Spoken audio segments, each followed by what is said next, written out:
Thank you very much, Governor, and we really appreciate that. And I will tell you, the people of Nevada and the extraordinary city have shown the world their incredible character, courage, and resolve. Nevada really is a very, very special place.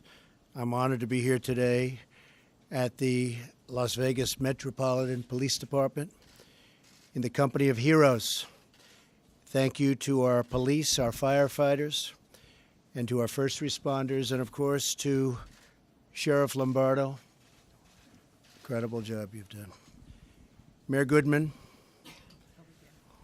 Hello, Mayor Goodman. I couldn't be blocked by anything No, more no, you beautiful cannot. in the world.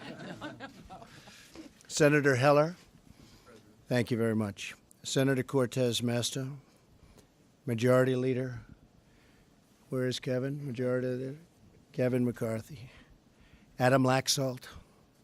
All of the great congressmen that we have with us today from both parties.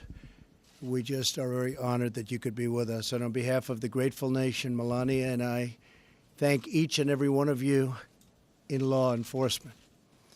In the depths of horror, we will always find hope in the men and women who risk their lives for ours. The mass murder that took place on Sunday night fills America's heart with grief. America is truly a nation in mourning. I visited the hospital earlier today, where many victims are still recovering from their wounds, and we ask God to ease their suffering and to speed their healing. We pray for the recovery of the injured and those injured officers who so bravely threw themselves into danger when duty called. And we grieve the loss of the law enforcement personnel who were killed in this vicious attack. Many families tonight will go to bed in a world that is suddenly empty. The people they so dearly love were torn away from them forever. Our souls are stricken with grief for every American who lost a husband or a wife, a mother or a father, a son or a daughter. We know that your sorrow feels endless. We stand together to help you carry your pain. You're not alone. We will never leave your side. Here at the police department, we remember one of our own who died this week, Charles Hartfeld. He was a very, very special person. Officer Hartfeld was a proud veteran, a devoted husband, a loving father. His death is a tragic loss for this police force, for the city, and for our great nation. We struggle for the words to explain to our children how such evil can exist, how there can be such cruelty and such suffering. But we cannot be defined by the evil that threatens us or the violence that incites such terror. We're defined by our love, our caring, and our courage. In the darkest moments, what shines most brightly is the goodness that thrives in the hearts of our people. That goodness is our lighthouse, and our solace is knowledge that the souls of those who passed are now at peace in heaven. Here on earth, we are blessed to be surrounded by heroes. As one eyewitness recounted this week, while everyone else was crouching, police officers were standing up as targets, just trying to direct people and tell them where to go. The officers were standing up in the line of fire to help those in danger and to find out where those horrible shots were coming from. Words cannot describe the bravery that the whole world witnessed on Sunday night.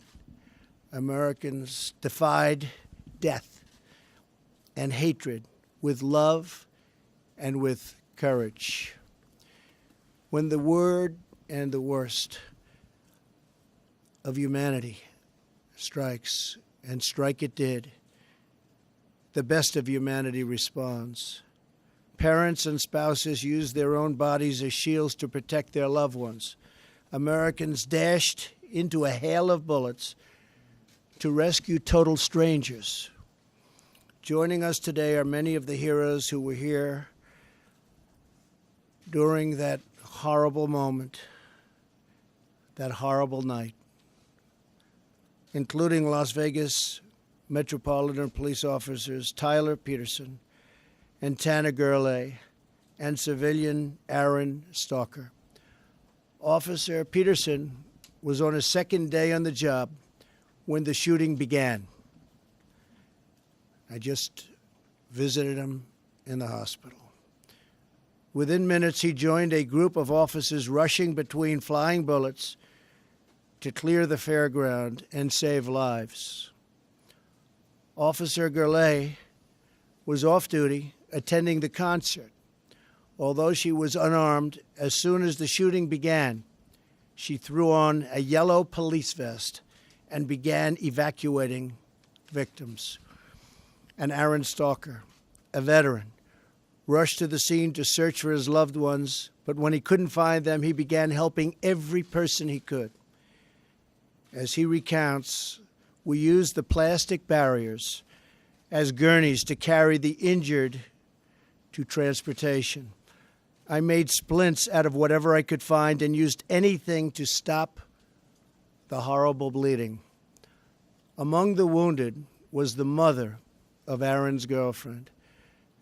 She is still in the hospital, and we are all pulling for her. To every hero we helped, every hero saved so many lives. And believe me, a grateful nation thanks you. The example of those whose final act was to sacrifice themselves for those they loved should inspire all of us to show more love every day for the people who grace our lives. In the months ahead, we will all have to wrestle with the horror of what has unfolded this week, but we will struggle through it together. We will endure the pain together, and we will overcome together as Americans. May God bless and watch over those who protect us. May God bring healing to the families of the wounded, the injured, and the fallen. And may God bless our great country, America. Thank you very much. Thank you. Thank you, Governor. Thank you very much. Thank you very much. Appreciate it.